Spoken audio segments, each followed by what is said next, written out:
Hello, my name is Ellie Gettinger. I'm the Education Director at Jewish Museum Milwaukee. Thanks for joining this Jewish Museum Milwaukee Museum Moment.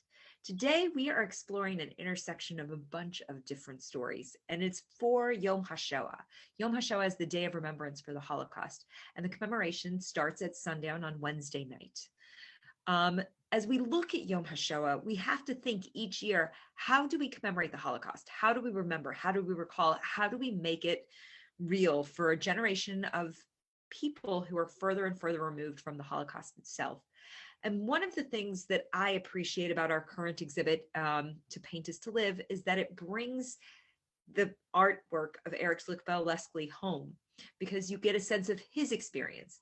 Today, we're going to share another way of making those connections personal, and that's through a grouping of Torahs that some of which have come to Milwaukee. And the beginning of this story actually starts with an email I received from one of my lay leaders last year, in which they said, "Hey, we have this Torah from Czechoslovakia, and we're putting the documentation online." And I thought, wow, that's so cool. And as I started to pull that thread about their particular Torah, it also started me down a path of understanding that they're not the only congregation in Milwaukee with a Torah. There are a number of congregations with Torahs from this particular Memorial Trust Torahs in Milwaukee. And in fact, there are 5 in Milwaukee. I believe a congregation in Madison just got one recently. And they're part of a larger grouping of 1,654 Torahs that were convened in London. We'll get to that story in a second. But each one of these communities, these congregations, makes a point of having their Torah as a sacred part of their kahal, of their community. And there's something about that resonance of having a Torah that was recovered from the Holocaust that gives this sense of continuity in Jewish life and also the future of Jewish life.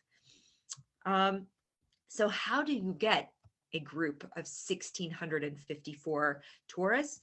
It starts in Prague.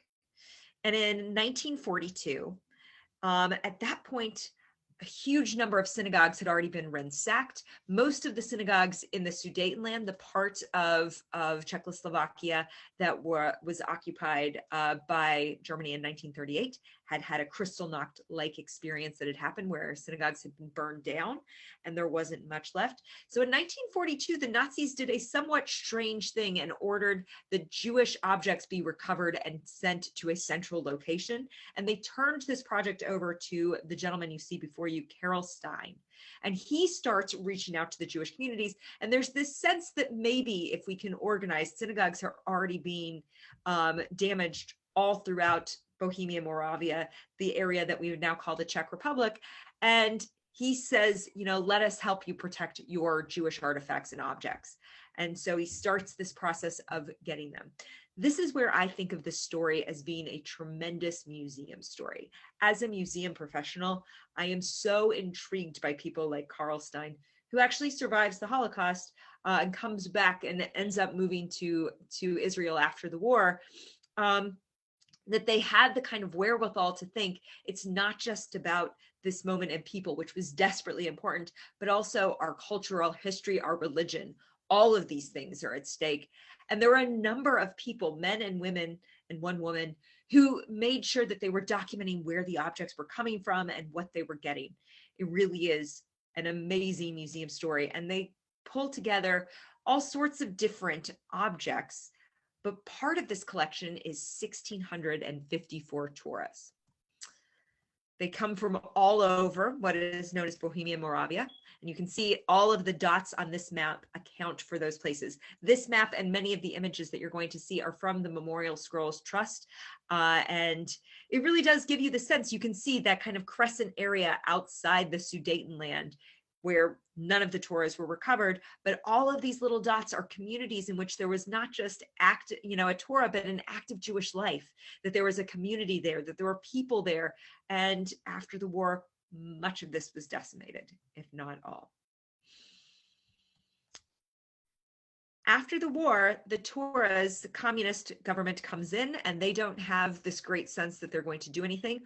One of the misconceptions that often stands about this particular collection and all of the pieces that were sent to Prague was that it was supposed to be part of a museum of an extinct race. This has been debunked, but it was a large, exhibit that went through the country, I believe in the 1980s, that became very like a popularized myth. There was no there was no plan for what was going to happen with these pieces, but they were all collected. And I think on some part, the Nazis said, maybe they were going to loot the silver and gold pieces that were part of collections. But on the other part, from the Jewish community, there was a sense of maybe there's strength in numbers. Maybe if we can get everything gathered, that we'll be better able to preserve and protect our legacy. After the war, though, the Torahs are moved into this building. It's the Mikli Synagogue. It was in terrible disrepair. There were windows that were broken. There was a ceiling with a hole. It's wet. There's no great storage for the Torahs, and they're basically left there to molder. Despite the work of one of those early curators, Hannah Volkova, who had been working and ends up working with this collection throughout, that there's not this great movement in trying to figure out what to do with these pieces. And the Czech government in the 1960s is quite cash strapped. And so they reach out to an American art dealer who is going through the country and asks if he can find a buyer for the Torahs in particular. And they sell them for $20,000 to a London philanthropist who brings them into his synagogue, the Westminster Synagogue there, and creates the Memorial Scrolls Trust. 1,654 Torahs. They had no idea what they were getting when these Torahs arrived in there. And they didn't know what sort of shape they would be in. And some of them were damaged. Some of them were burned. Some of them had actual blood on them. And as time went on, they kind of started discovering just how unique this collection is. The earliest, and this actually I think happened last year in January, the earliest piece that was documented is there is parchment from the 13th century as part of this collection. It is unbelievable, and it really reflects, broad communities from all over Bohemia and Moravia in this time. As they begin this process, they think 1,654 Torahs, they start a process of repairing them. They actually have a scribe who knocks at their door. It's an amazing story, and says, "Hey, do you need any Torahs repaired?" And they say, "Well, yes, we do." And needless to say, that gentleman was at work for many, many years on this particular collection, and they start sharing them with congregations around the world. And in Milwaukee, this is actually a picture of, what it looks like. 1,400 of the Torahs are on loan. It's on permanent loan to synagogues, museums, any number of different organizations, as long as they have a public kind of address and they have something, that builds community around them, and that they are acknowledged, that they're numbered as part of this broader Memorial Scrolls Trust. That you acknowledge that you have one of these Torahs. So in Milwaukee, they serve a number of purposes. And in coming here, there was a lot of work that was done. This is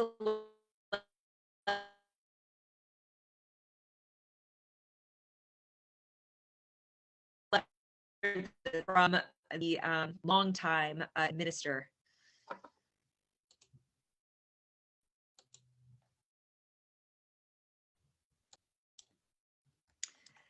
This letter was sent to Mrs. Schaffer, who was the longtime administrator of the trust. And this is kind of a statement of what they're acknowledging. Where did this come from? And the trust kept huge amounts of records, binder upon binder, which has now been digitized, to acknowledge what information they had about each of the Torahs as they were given. And you can see here that the Torah that they have in Congregation Emanu-El dates back to the 1860s. So it's unbelievable.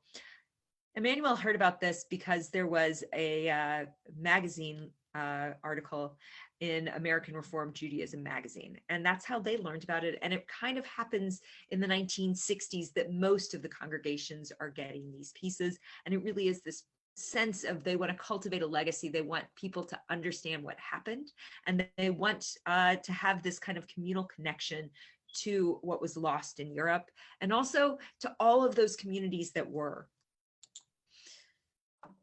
The Torah is all sorts of different functions within communities. In Congregation Beth Israel, it is a part of their Holocaust memorial. So you can see the Torah is open. You can see all of the damage on that Torah. And this actually indicates it's scroll 1489 of the, there's typo there. But this scroll was taken from the town Svetlana nad Javu. And so it gives you that sense of how they kind of are acknowledging the history of the Torah and the sense of the kind of where it is in that broader number of Torahs. The numbering is totally random based on when they were unpacked and unloaded in London originally. There's also a function that they want to rebuild and repair these. In general, there's been a project within the Westminster Synagogue to have a sofer, a scribe, go in and repair them. In Congregation Emanu-El B'nai Jeshurun, they made a point of having someone come in and repair their Torah.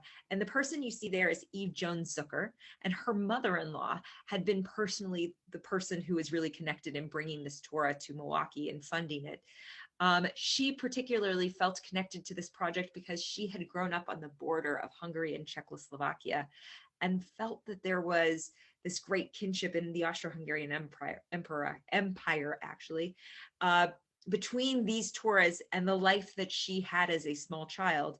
And so for the Zucker family, this becomes a real statement of their kind of family history, and they invested in having the Torah repaired. This particular Torah was used at Eve Jones' grandchildren's bar and bat mitzvahs, and I just think it's a remarkable story of how a whole family can now be connected, and the next generation of that family can be connected to this particular Torah.